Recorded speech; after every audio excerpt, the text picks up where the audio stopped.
அபியாச யோக யுக்தேன சேதசா நான்யகாமினா பரமம் புருஷம் திவ்யம் யாதி பார்த்தானுசிந்தயன் அப்படின்னு சொல்லி சொல்றோம். அபியாச யோக யுக்தேன அப்படின்னு சொல்லி சொல்றோம். அபியாசம்னா பயிற்சி.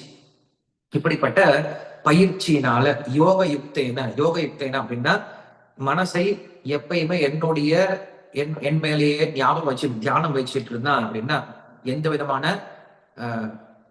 எந்த விதமான கொஞ்சம் கூட பிறலாமையும் என்ன பண்றாங்க, மனசை எப்பயுமே என் மேலே ஞாபகம் வச்சுட்டு இருக்கான். அபியாச யோக யுக்தேன சேதசா நான்யகாமினா பரமம் புருஷம் திவ்யம் யாத்தி பார்த்தானு சிந்தேன். அவன் என்ன பண்றான், என்னுடைய லோகத்தை கண்டிப்பா அடையிறான் அப்படின்னு சொல்றான். சரி, இங்க ஒரு உதாரணம் கொடுக்குறாங்க.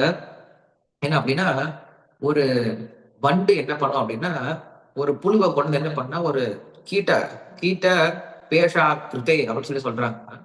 ஒரு விதமான வண்டு இருக்குமா, அந்த வண்டு என்ன பண்ணா ஒரு புழுவை பிடிச்சிட்டு வந்துருமா. பிடிச்சிட்டு வந்து என்ன பண்ணும், அந்த வண்டினுடைய ஓட்டக்குள்ள அடைச்சு வச்சிருமா. அடைச்சு வச்சுட்டு அந்த வண்டு வெளில போயிடும். போனா இந்த உள்ள இருக்கக்கூடிய புழு இருக்கு இல்லையா, இந்த புழு என்ன பண்ணும், அந்த வண்டியே யோசிச்சுட்டு இருக்கும். அந்த வண்டி எப்போ வருமோ, நம்மளை எப்ப கொண்டுடுமோ, எப்ப சாப்பிடுமோ, என்ன பண்ணும், அந்த புழு என்ன பண்ணும், அந்த வண்டியே தியானம் பண்ணிக்கிட்டே இருக்கும். தியானம் பண்ணிட்டே என்ன இருக்குமா. உயிரை விட்ட பின்னாடி அந்த புழு அந்த வண்டாவே மாறி போயிடும்.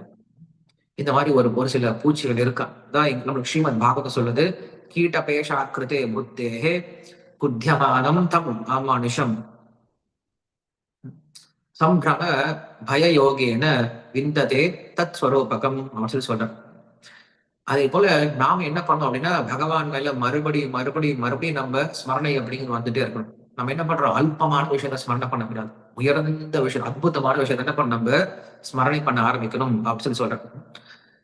சோ அப்படி ஸ்மரணை பண்ண ஆரம்பிச்சோம் அப்படின்னு என்ன பண்ணுவோம், நாம் கண்டிப்பா அந்த பகவானை அடைய முடியும் அப்படின்னு சொல்றேன். இது ஸ்மரண பக்தியை பத்தி பேசுற, அதாவது தியான மிஸ்ர பக்தியை பத்தி பேசுறார். ஒருவன் தியானத்தினால பகவானை அடையிற விஷயத்தை பத்தி பேசுறார். அதுக்கப்புறம் சொல்றாரு, இப்படி ஒருவன் அந்த தியானத்தினால பகவானை அடையணும் அப்படின்னா அவன் பகவானை எப்படி தியானிக்க வேண்டும் அப்படின்னு தியானத்தை பத்தி சொல்றான். நான் பகவானை தியானிக்கணும்னு சொல்லிட்டேன். சோ பகவானை எப்படி நான் தியானிக்க முடியும், என்ன குணங்களால பகவானை நாம் தியானிக்க ஆரம்பிக்கிறோம் அப்படின்னு சொல்லி ஆரம்பிக்கிறார். கவிம் புராணம் மனுசாசிதாரம் அனோரேயா மனுஸ்மரேத்யः சர்வஸ்ய தாதாரமசித்ய ரூபம் ஆதித்யவர்ணம் தமசः பரஸ்தாத் பிரயாணகாலே மனசாச்சலேன பக்தியா யுக்த யோக பலேன சைவ भ्रुवोर्मध्ये प्राणमावेश सम्यक् ततः परं पुरुषमुपैति दिव्यं यदक्षरं वेदविदो वदन्ति विशन्ति यत्यतयो भीतरागाः यदिच्छन्तो ब्रह्मचर्यं तदन्ति तत्ते पदं सङ्ग्रहेण प्रवक्षे சொல்றாங்க. ரொம்ப நேரம் போயிட்டே இருக்கு. சோ கவி புராணம் மனுஷாசிதாரம், பகவானை கவி அப்படின்னு தெரிஞ்சுக்கோ. கவி அப்படின்னா எல்லாவற்றையும் பார்த்துக்கிற பேர் கவி. புராணம் பழமையானவர், அதே சமயத்துல என்னைக்கும் இளமையா இருக்கக்கூடியவர்.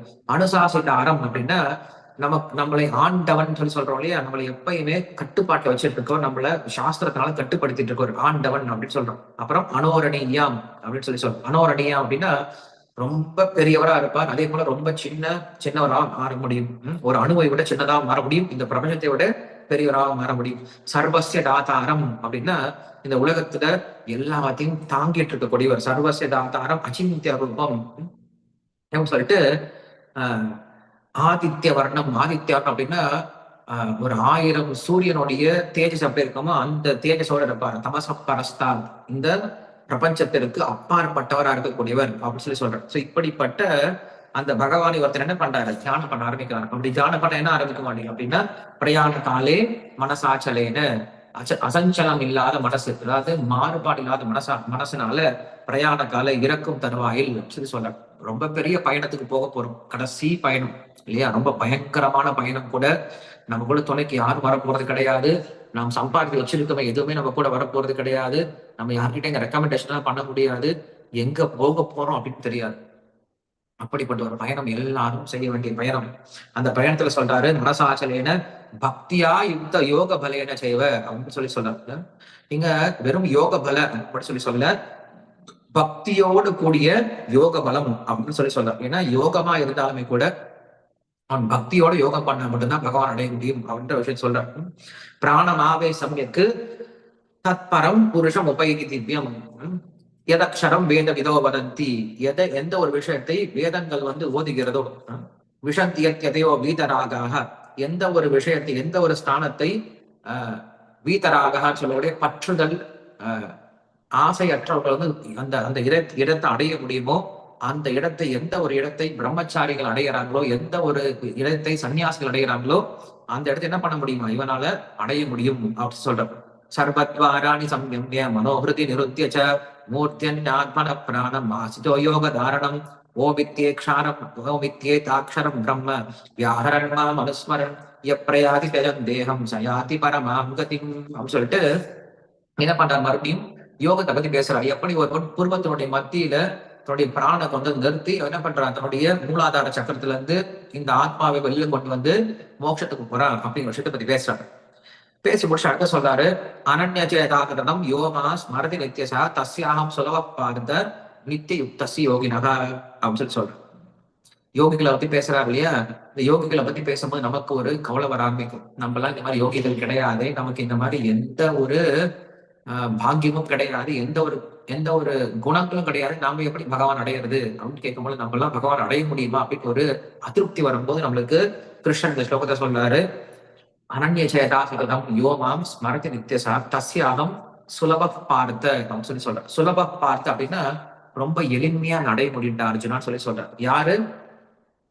யார் ஒருத்தர் என்னை எப்பயுமே தியானம் பண்ணிட்டு இருக்காரோ, யார் ஒருவர் என்னை எப்பயுமே தன்னுடைய நாமத்தினால வழிபட்டு இருக்காரோ, அப்படிப்பட்டவங்க என்ன பண்ண முடியும், என்னை ரொம்ப சுலபமா அடைய முடியும் அப்படின்னு சொல்லி சொல்றாங்க. காரணம் என்னது, பக்தி அப்படிங்கிற விஷயம் என்ன. அங்க என்ன பண்றாங்க யோகிகள், என்ன பண்றாங்க அப்படின்னா தன்னுடைய சக்தியினால பகவான் அடைய முயற்சி பண்றாங்க. ஆனா இங்க என்ன பண்றாரு அப்படின்னா பக்தியினுடைய சக்தினால இவங்க என்ன பண்றாங்க, இந்த பக்தர்கள் பகவான் அடைய முடியாது. சோ அதனால நம்மளுக்கு சாஸ்திரம் மறுபடியும் சொல்லி கொடுக்குது, நீங்க இந்த கலியுகத்துல செய்ய வேண்டிய விஷயம் ஒன்னே ஒண்ணுதான். என்னது, பகவானுடைய நாமத்தை சொன்னா மட்டும் போதுமானது. எந்த ஒரு விஷயத்தை மற்ற யுகத்துல ரொம்ப கஷ்டப்பட்டு அடைஞ்சாங்களோ அந்த விஷயத்தை நீங்க என்ன பண்ணலாம், இந்த கலியுகத்துல வெறும் நாம சங்கீர்த்தனாலே அடைய முடியும் அப்படிங்கிறதான் விஷயம். ஆதிசங்கரன் வந்து தன்னுடைய அம்மா ஆரியாம்பால் வந்து உயிரோட போறாங்க. ஆதிசங்கர் எங்கேயோ இமயமலையில் இருக்கார். அவங்க அம்மா உயிரோட போறாங்கன்னு கேள்விப்பட்ட என்ன பண்றாரு, அங்க இருந்து ஒரு க்ஷணத்துல யோக சக்தியினால கேரளாக்கு வந்து சேர்ந்துட்டாரு. வந்து சேர்ந்ததுக்கு அப்புறம் அம்மாவை பாக்குறாரு, அம்மா படுத்துட்டு இருக்காங்க, உயிரோட போறாங்க. அப்ப என்ன பண்றாருன்னா உடனே கிருஷ்ணாஷ்டகத்தை வந்து சொல்றார், கிருஷ்ணாஷ்டகத்தை பாடுறார். ஹே கிருஷ்ணா, நீ எப்படி வந்து உன்னுடைய திவ்யமான ரூபத்தை காட்டி இந்த மாதிரி பக்தர்களுக்கு எல்லாம் மோட்சம் கொடுத்தியோ, அப்ப என்ன பண்ணீங்க, அம்மா முன்னாடி என்ன பண்ணு, உன்னுடைய ரூபத்தை காட்டி மோட்சம் கொடு அப்படின்னு சொல்லி கேட்கிறார். அப்ப என்ன பண்றாருன்னா கிருஷ்ணர் உடனே வந்து நிக்கிறாரு. ஸ்ரீயுக்த ஆவிர் பாவ பபுவ அப்படின்னு சொல்லி சொல்றாங்க. ஸ்ரீதேவி பூதேவி சமேதனாக என்ன பண்றாரு, கிருஷ்ணர் வந்து ரொம்ப அழகான திவ்யமான ரூபத்துல காட்சி கொடுக்கிறார் ஆரியாம்பாளுக்கு. அந்த ஆரியாம்பாள் என்ன பண்றாரு, கிருஷ்ணரை பார்த்துட்டு உயிரை விட்டார், மோட்சம் போயிட்டார். எந்த ஒரு கிருஷ்ணரை அடையிறதுக்காக யோகிகள் ரொம்ப கஷ்டப்பட்டு தபசியம் பண்றாங்களோ, அந்த ஒரு பகவானை பக்தர் என்ன பண்றாங்க, பக்தியினாலேயே ரொம்ப சீக்கிரமா அடைஞ்சிடுறாங்க அப்படின்னு நம்ம சொல்லி கொடுக்குறாங்க. அதனால நாம் செய்ய வேண்டிய, இந்த கலியுகத்தை செய்ய வேண்டிய ஒரே ஒரு காரணம், ஒரே ஒரு விஷயம் என்ன அப்படின்னா, பகவான் கிட்ட நாம் பிரார்த்தனை பண்ணா போதும், பகவானே என்ன உன்னுடைய லோகத்தை கூட்டிட்டு போ சொல்லிட்டு பிரார்த்தனை பண்ணிட்டு நாம் மறக்காம என்ன பண்ணும், பகவானுடைய நாமத்தை சொல்லிக்கிட்டே இருக்கணும் அப்படிங்கிறத நம்மளுக்கு கலியுகத்துக்கான ஒரே ஒரு விஷயம்.